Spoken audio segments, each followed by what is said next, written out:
Today's review is sponsored by Heartbreak Catapults, the fun way to end a relationship. For you, not so much for your future ex. Watch it, Alan, I'm shooting.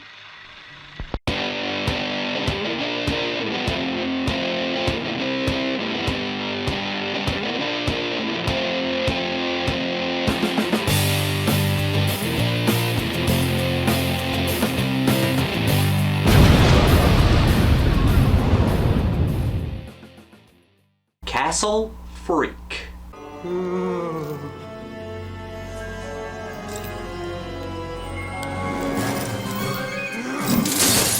I talked about this movie before in my Horror Talk tribute to Stuart Gordon, but I decided to do a full review on it because I recently watched the 2020 remake of Castle Freak, and it sucked. I really want to talk about why I think that movie sucks, but before I do that, I might as well talk about the good version in this video. Talk about something good before I talk about something bad.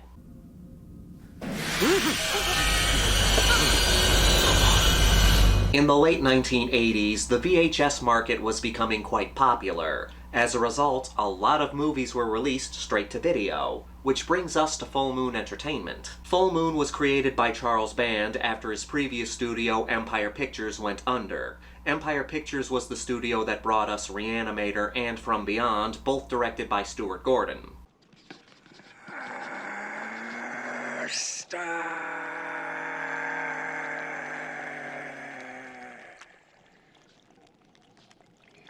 Full Moon is the production company that gave us the Puppet Master series, Demonic Toys, and the Ginger Dead Man movies. Which brings us to Castle Freak, which is Stuart Gordon's most underrated movie.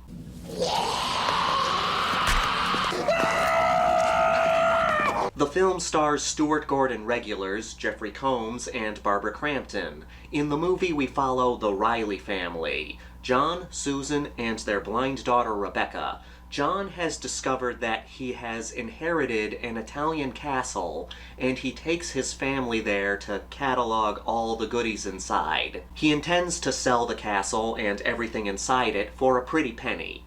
But unbeknownst to the Reilly family, an old resident remains hidden in the catacombs. That would be Giorgio.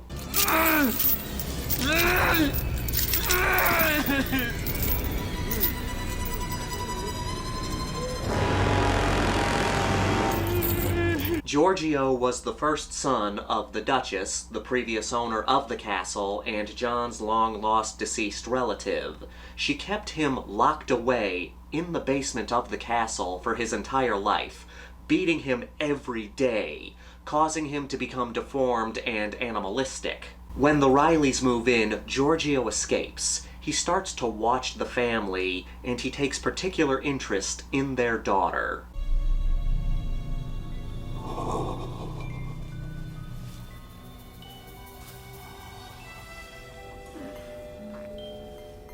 Stuart Gordon gives us another solid horror movie here. Castle Freak is another adaptation of an H.P. Lovecraft story, The Outsider. First of all, I love stories about people living in the walls. Usually this idea is saved for a twist ending at the end of the movie, but I think it's so much more effective when, right from the beginning, you know that there's some weirdo living in a house without the residents knowing about it. The original Black Christmas from 1974 is a great example of this. Then there's the movie Bad Ronald, both from 1974. And then, of course, there's People Under the Stairs, which I have to mention because I have a soft spot for that movie.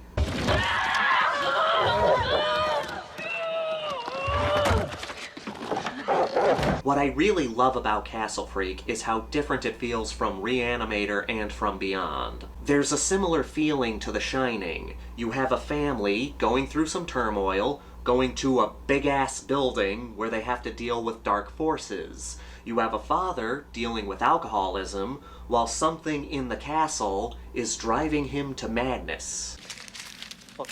Ma no, è troppo! No, take it, please. È troppo! Just take it! What we have here is a family drama being invaded by some bloodthirsty feral guy who likes to bite people's nipples off. Yeah, that happens, and it makes you go, ah! We once again have Jeffrey Combs and Barbara Crampton in prominent roles. They play husband and wife, dealing with the death of their son and the blinding of their daughter, which was Daddy's fault. The husband, John, is an alcoholic. While driving drunk, he got into an accident that killed their son and blinded their daughter.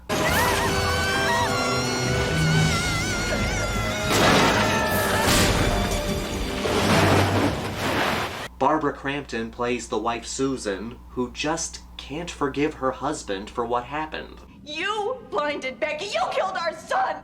So what's left? You just punishing me? Yes, because God didn't. He just let you walk away without a scratch. Watching Jeffrey Combs and Barbara Crampton in something like Re-Animator, the vibe is very different. Both Re-Animator and From Beyond are those fun 80s movies. They have that enjoyable campiness to them, and the acting fits that vibe. You'll never get credit for my discovery. Who's going to believe a talking head? Get a job in a sideshow. In Castle Freak, both Combs and Crampton give much more dramatic performances. True Jeffrey Combs still has his Jeffrey Combs-isms, but it's still a strong, dramatic performance. Same thing with Barbara. You understand how both people feel. On the one hand, John is racked with guilt because of what happened. You feel for the guy. He desperately wants to get his family back together, and he's still tempted by alcohol. He feels so lonely because his wife does not want him to touch her anymore. Baby boy.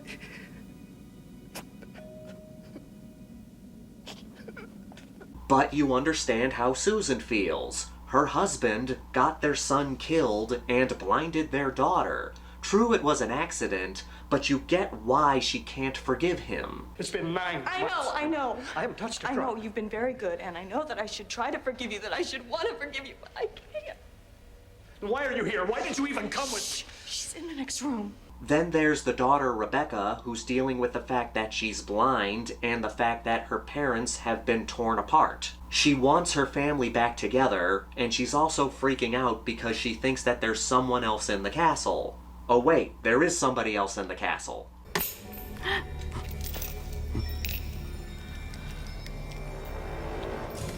Who's there? Who are you? You're drawn in by this tragic family drama, and then you have the castle freak who's making things worse. Speaking of which, let's talk about Giorgio.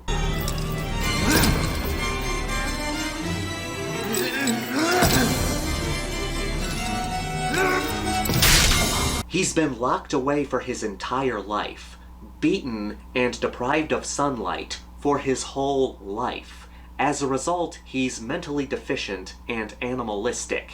He has human desires mixed with this very savage brain. There's one funny part about him. In order to get out of his restraints, he has to chew off his own thumb.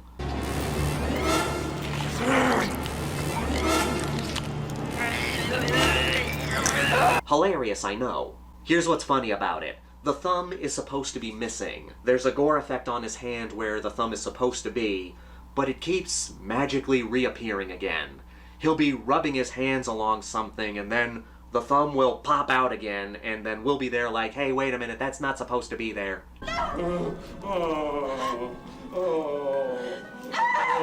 Now let's get back to his creepiness. He watches the Reilly family and attempts to imitate them, which gets rather disturbing when he gets horny. Remember, Giorgio has had no human contact his entire life. He is bloodthirsty and feral. All he's ever known is pain. Consent isn't really a thing for him.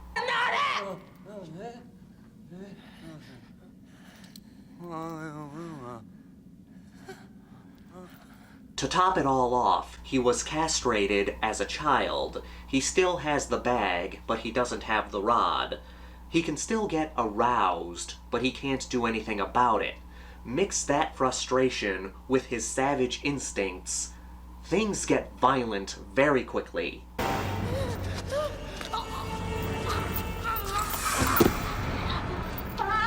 Having Giorgio living in this castle, unbeknownst to the Reilly family, makes this such a tense movie.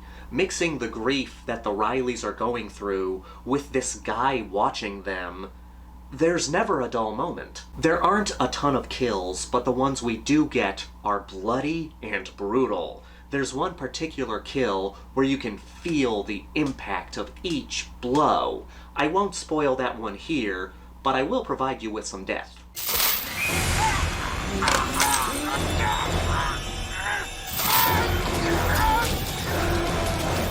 But the most suspenseful moments are when Giorgio is watching someone, because we don't know what he's going to do. Kill somebody, bite somebody, try to fuck somebody. It's especially upsetting when he's watching Rebecca.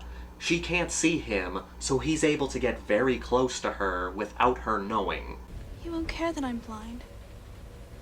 And I'll have to judge him by what he's really like, not by what he looks like.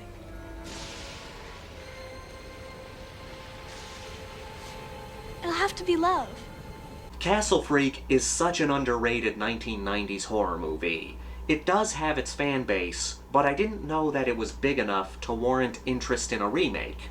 The remake had potential, which is why it pissed me off. But we'll talk about that in the next video. For now, let's get to the Grindhouse Rankings. We've got a body count of 7. The kills consist of, but are not limited to, throats getting bitten out, being beaten to death with chains, falls to death, and body parts being bitten off. Jeffrey Combs and Barbara Crampton are fantastic in this movie. They give good dramatic performances, an interesting change from their work in the 80s. The family drama is so compelling. The film could work as a straight drama without the Castle Freak. Luckily, the Castle Freak makes this a good horror movie, and I'm glad to have him here. Giorgio makes for a creepy presence in the castle. Having him wander around the castle and watching the family makes this film so suspenseful. The kills are brutal. There aren't a lot of them, but they are effective. This is a very underrated horror flick that more people need to see.